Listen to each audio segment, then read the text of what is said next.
Assalomu alaykum, kanalimiz a'zolari. Mana xudo xolasa keyingi zakazlarimiz ham ustunovga qildik. Oltinko'lga ko'rishinglar mumkin.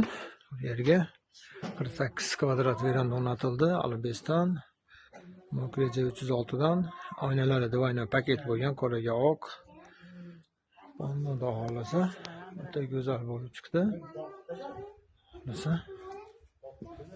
bu tarafda ham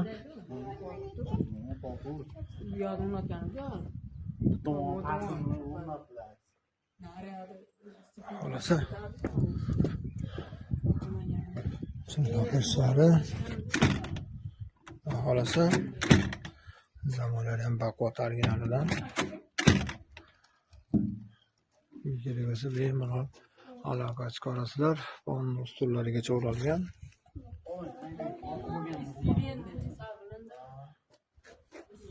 Endi